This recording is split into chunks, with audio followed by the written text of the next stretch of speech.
سلام دوستان عزیز، با درس دوم 3ds Max خوش آمدین. موضوع درس دوم ما مین toolbar است که از این قسمت میخوانیم تا به اینجا. خب قبل از اینکه این toolbar رو بخوانیم، در قسمت کامن پنل، قسمت کریت و جیومتری و در قسمت لیست هم استاندارد پریمیتیو که به شکل دیفالت همین شکل است. یک چند آبجکت ایجاد میکنیم، بعدا اینا رو کار میکنیم. قسمت اول باکس.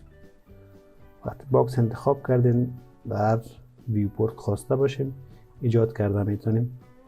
مثلا در پرسپکتیو میخوایم ایجاد بکنیم. وقتی کلیک کردیم ماوس رها نمیکنیم، این حرکت میدیم به هر سمتی که شما ضرورت دارید. در این قسمت رها میکنیم و بعدا ارتفاعش تعیین میکنیم تا این اندازه که از این قسمت میشه. طولش کم زیاد بکنیم، از این قسمت عرضشه و از این جنب ارتفاعش و از این قسمت هم برش میشه سگمنت اضافه کنیم که سگمنت بعدا ضرورت داره. در درس‌های بعدی میخوانیم سگمنت چی به درد میخوره.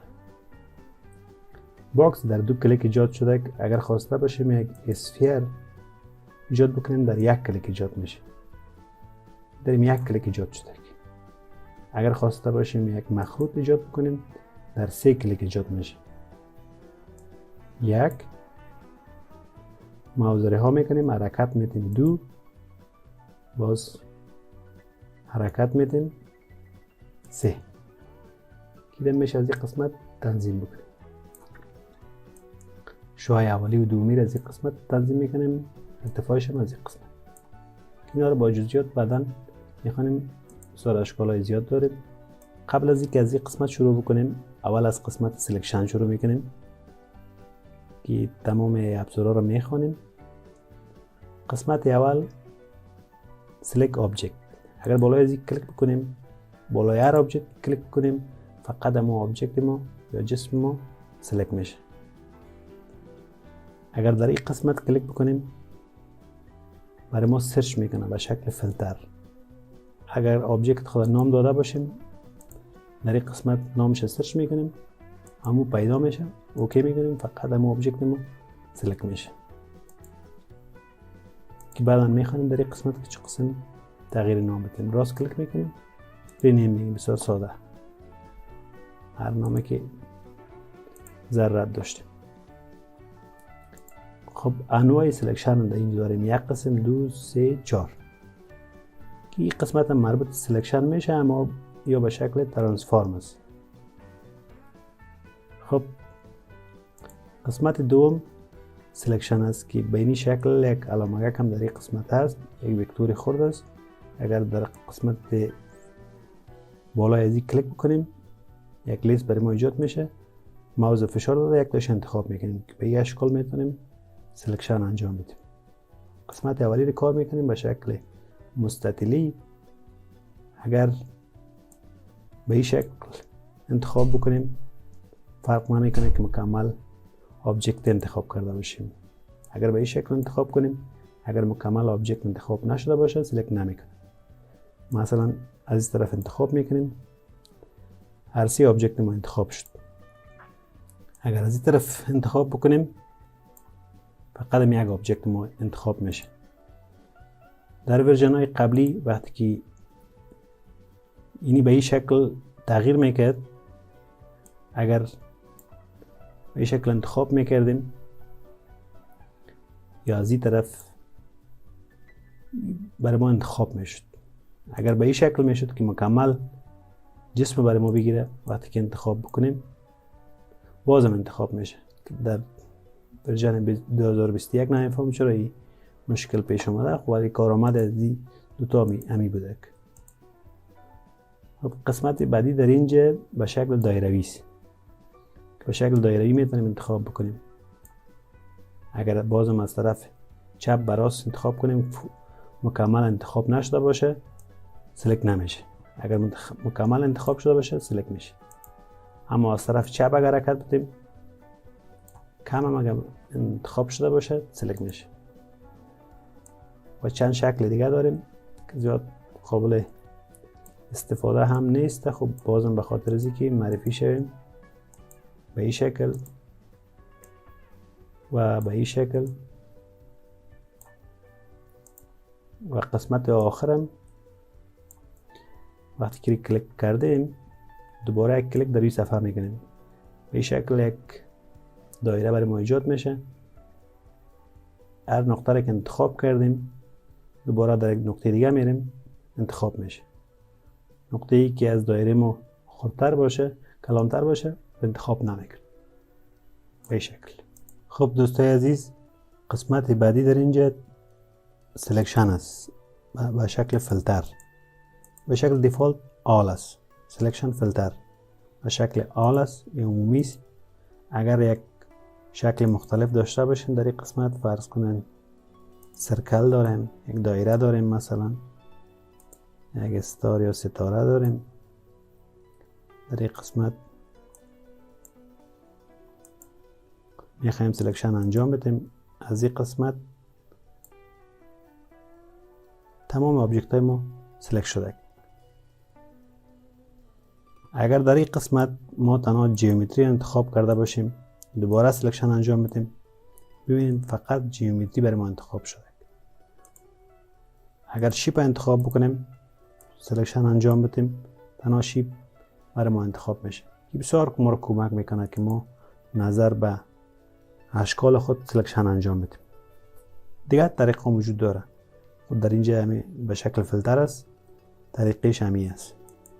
آل به شکل آل میمونیم. قسمت سلکشن ما تمام شده. قسمت بعدی ما اندو ریدوس. اندو چی کار میکنه؟ اندو مثل تمام سافتور دیگه به یک مرحله قبلتر ما رو میبره و ریدوی به یک مرحله پیشتر. اگر بالاش راست کلیک بکنیم خواسته باشیم در کدام قسمت باشه در شروع کار برای ما در مرحله میره. اما این بستگی به ستینگ اندو ریدو داره که ما چند تا ست کردیم برش. 20 تا به شکل دیفالت است. اگر دوباره در این قسمت بیاییم تا آخر انتخاب کنیم تا مرحله 20 تا را اگر در این قسمت حساب بکنیم اما 20 تا است در اینجا. از این بیشتر خواسته باشین که در اینجا در کلیپ بورد سیو باشه. در قسمت کاستومایز میریم. در قسمت پریفرنس در اینجا تعداد اندو رو زیاد میکنیم. به شکل دیفالت 20 است. 20 تا کفایت میکنه. زیاد اندو ریدو ضرورت نداریم. و شرکت اندو کنترل زید، شرکت ریدو کنترل وای. خب قسمت بعدی دوستای عزیز بخش ترانسفورم است که از این شروع تا به این قسمت است. اینا رو میخوانیم و این آبجکت های خود یک بار پاک میکنیم از روی صفحه روی ویوپورت خود. کنترل آل شرکتش است که تمامش سلکت میشه. بعدا دکمه دلیت که بزنیم پاک میشه از روی صفحه. یک باکس دوباره ایجاد میکنیم. در این قسمت یک باکس ایجاد میکنیم. ارتفاع برش تعیین میکنیم. خب قسمت اول select and move است. شرکتش W است. وقتی خواسته باشیم این آبجکت رو حرکت بدیم در محوری که باشیم به مو سمت این حرکت داده میتونیم. درست.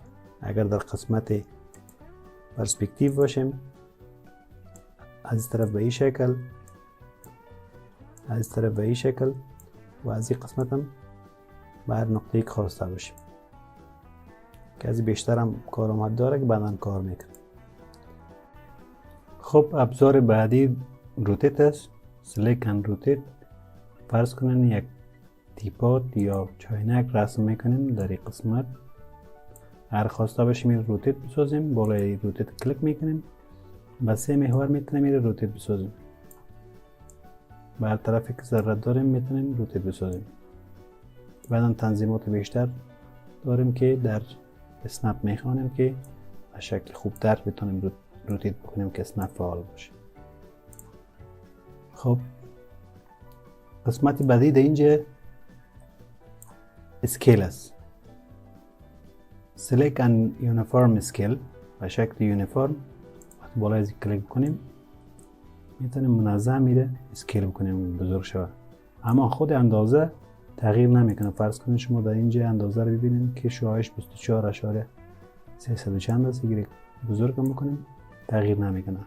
معمولا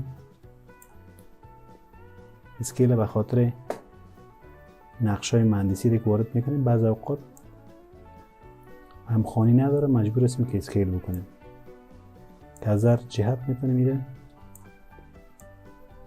تغییر بدیم به این شکل. و اگر خواسته باشیم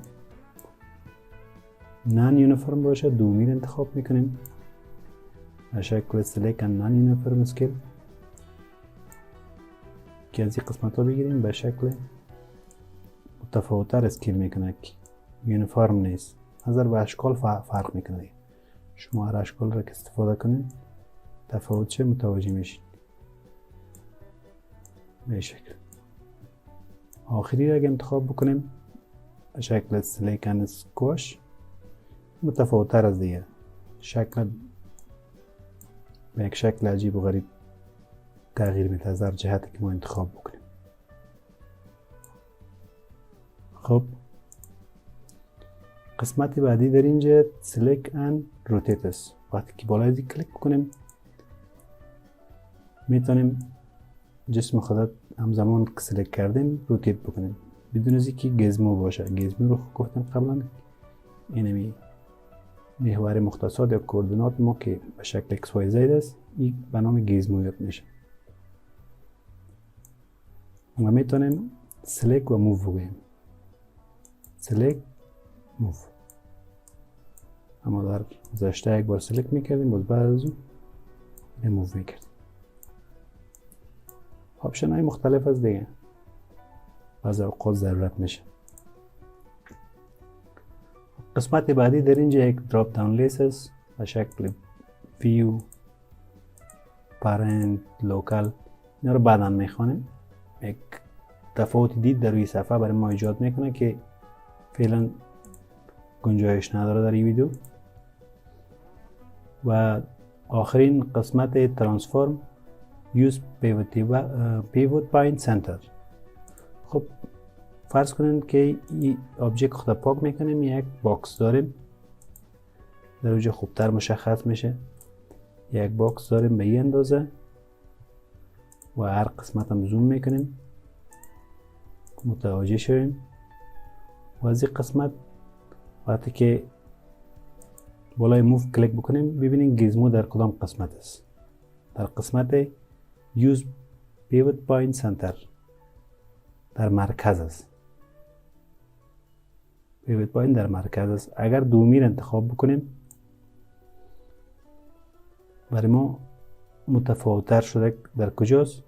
use selection center در جایی که ما انتخاب کردیم. مثلا در این قسمت وایر فریم انتخاب میکنیم. وایر فریم کجاست؟ دیسپلی وایر فریم.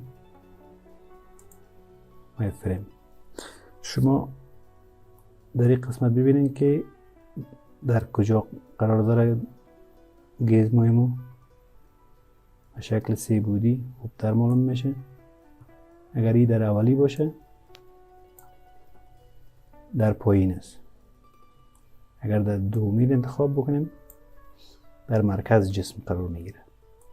خب قسمت سوم در قسمت دوستا به شکل use transform coordinate center. به شکل گزمو در روی ویوپورت قرار میگیره. وقتی که ما آبجکت قرار بدیم گزمو در مالت خود هست در مرکز ویوپورت. وقتی که ما این حرکت بدیم چرا حرکت نمیکنه؟ همراه گزمو حرکت میکنه. خب بعضی اوقات مشکلات هست، ببینیم چی مشکلات داره. کار و آمدش همیز دیگه. شما میشه امتحان بکنید کدام کار خاص نداره، گزمو حرکت نمیکنه، آبجکت شما میتونین حرکت